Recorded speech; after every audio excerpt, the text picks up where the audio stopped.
Hi friends, welcome to our channel Chandra's kitchen. నేను ఈరోజు మీకు జొన్న ఇడ్లీ చేసి చూపిస్తానండి.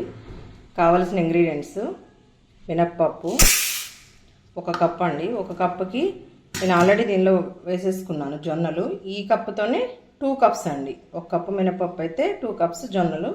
జొన్నలు కూడా అండి మీరు ఇలా పచ్చ జొన్నలు తీసుకుంటేనే హెల్త్కి మంచిదండి. తెల్లవి అంత మంచిది కాదు.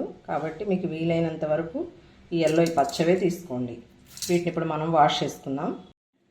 చూడండి ఫ్రెండ్స్, ఇలా వాష్ చేసుకొని పెట్టుకోవాలండి. ఇలా వాష్ చేసిన తర్వాత మనము 6 to 8 అవర్స్ సోక్ చేసుకోవాలి, నానబెట్టుకోవాలి. నేను మార్నింగ్ టైం పెట్టాను. ఈవినింగ్ మనం గ్రైండ్ చేసుకుంటే రేపు మార్నింగ్ బ్రేక్ఫాస్ట్కి అవుతుంది. నైట్ కూడా వేసుకోవచ్చు ఇన్స్టెంట్గా అయినా, నో ప్రాబ్లం అండి. చూడండి ఫ్రెండ్స్, ఇలా నీట్గా మనం ఇప్పుడు 6 కాదు 8 అవర్స్ సోక్ అయిపోయినాయి. ఇప్పుడు మనం ఇలా ఫ్రెష్ నీట్గా కడుక్కొని ఇప్పుడు మనము గ్రైండర్ వేసుకున్నాము. గ్రైండర్ అంటే నేను కొంచెం వేసాను కాబట్టి మిక్సీ వేస్తున్నాను. ఈ మిక్సీలో వేసేటప్పుడు కూడా మంచిగా మెదుపుగా రావాలని నేను మీకు ఒక టిప్ చెప్తానండి. ఇప్పుడు వేసే ముందు ఇప్పుడు మిక్సీ జార్లో వేసుకుందాం మనం ఇవంతా. చూడండి, ఇప్పుడు మీకు ఒక టిప్ చెప్తా అన్నాను కదా, ఇలా ఈ కన్సిస్టెన్సీ వచ్చిన తర్వాత పిండి మనం దానిలో ఒక 3-4 ఐస్ క్యూబ్స్ వేసుకొని గ్రైండ్ చేసుకుంటే పిండి స్మూత్గా ఉంటుందండి. చాలా స్మూత్గా వస్తాయి ఇడ్లీలు కూడా. ఇప్పుడు మళ్ళీ దీన్ని మనము గ్రైండ్ చేసుకుందాం మెత్తగా. నేను ఇప్పుడు గ్రైండ్ చేసి పెట్టుకున్నాను. ఇప్పుడు మనము జొన్నలు మినపప్పు 2 సపరేట్గా గ్రైండ్ చేసుకోవాలండి. 2 మిక్సెస్ గ్రైండ్ చేసుకోకూడదు. గ్రైండ్ చేస్తే ఏమవుతుందంటే ఆ జొన్నలు త్వరగా మెదగవు కాబట్టి హీట్ ఎక్కిపోయి ఆ స్మూత్నెస్ పోతుంది మినపప్పులో. ఇప్పుడు మనం కొంచెం సాల్ట్ వేసుకొని మిక్స్ చేసేసుకున్నాం. దీన్ని ఏంటంటే మొత్తం కలిసేటట్టు మిక్స్ చేద్దామండి. ఇప్పుడు చూసారండి, ఇలా మొత్తం కలిసిపోయేటట్టు మిక్స్ చేసుకోవాలి. మిక్స్ చేసుకుంటే రేపు మార్నింగ్ మనం ఇడ్లీ వేసుకోవడానికి ఫ్రెష్గా నీట్గా ఉంటుందండి పిండి. ఇది ఇడ్లీ అండ్ దోశ కూడా వేసుకోవచ్చండి. ఇలా ఉంటేనేమో మనం ఇడ్లీ కన్సిస్టెన్సీలో ఉంటుంది. దీనిలో కొంచెం వాటర్ వేసుకుంటే దోశ కూడా వేసుకోవచ్చు అన్నట్టు. చూడండి ఫ్రెండ్స్, ఇప్పుడు ఇలా పిండి ఇలా పొంగింది. ఇప్పుడు దీన్ని మనం ఇడ్లీ వేసుకుందాం. ఇప్పుడు మనము ఇడ్లీ పాత్ర తీసుకున్నాము.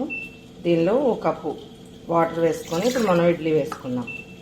చూడండి, ఇప్పుడు మనము పిల్లలు ఎవరైనా కూడా క్యారెట్ ఇవి బీట్రూట్ తినకుండా ఇష్టపడరు కాబట్టి ఇలా మనం ఇడ్లీలో కూడా వేసి పెట్టొచ్చండి. వాళ్ళకి కలర్ఫుల్గా ఉంటుంది, ఇష్టంగా తింటారు, హెల్త్కి మంచిది. ఇప్పుడు నేను 1 ప్లేట్ అలా 1 ప్లేట్ నార్మల్ ఇడ్లీ వేస్తున్నాను. చూడండి, దీనిపైన మనము ఇడ్లీ పిండి వేసుకోవాలండి. చూడండి ఫ్రెండ్స్, ఇదేమో క్యారెట్ ఇడ్లీ, ఇదేమో నార్మల్ ఇడ్లీ. ఈ 2 ప్లేట్ల మనం వేసుకున్నట్టయితే క్యారెట్ ఇడ్లీ లాంటిది పిల్లలకి పెడితే చాలా హెల్త్కి మంచిది. వాళ్ళు ఈజీగా తింటారు అన్నట్టు. మనం ఇలా కుక్కర్లో పెట్టేసుకొని ఇడ్లీ కుక్కర్లో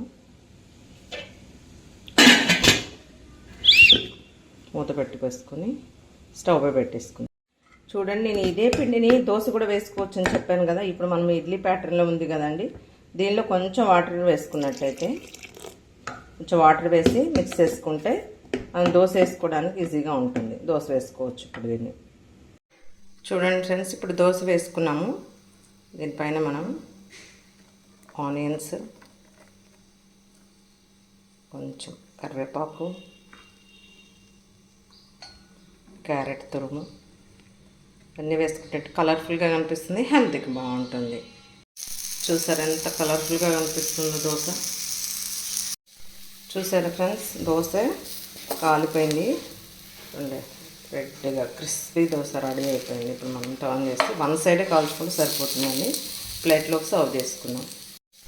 చూసారా ఫ్రెండ్స్, దోశ కాలిపోయింది. రెడ్గా క్రిస్పీ దోశ రెడీ అయిపోయింది. ఇప్పుడు మనం టర్న్ చేసి 1 సైడే కాల్చుకుంటే సరిపోతుందండి. ప్లేట్లోకి సర్వ్ చేసుకున్నాం. చూసారా ఎంత కలర్ఫుల్గా కనిపిస్తుందో దోశ. చూడండి ఫ్రెండ్స్, ఇప్పుడు నేను ప్లేట్లోకి సర్వ్ చేశాను దోశని. క్యారెట్ ఇడ్లీ, ఒకటి నార్మల్ ఇడ్లీ. చూసారా ఎంత బాగా వచ్చాయో. మీరు కూడా సేమ్ ఇదే కొలతలతో చేసుకోండి. చాలా క్రిస్పీగా ఉంటుంది దోశ అండ్ ఇడ్లీ కూడా చాలా స్మూత్గా ఉంటుందండి. ఒకే పిండితే 2 చేసుకోవచ్చు కాబట్టి చాలా ఈజీగా ఉంటుంది కాబట్టి అందరూ ట్రై చేయండి. Thank you friends, thank you for watching my channel. Please like, share, subscribe.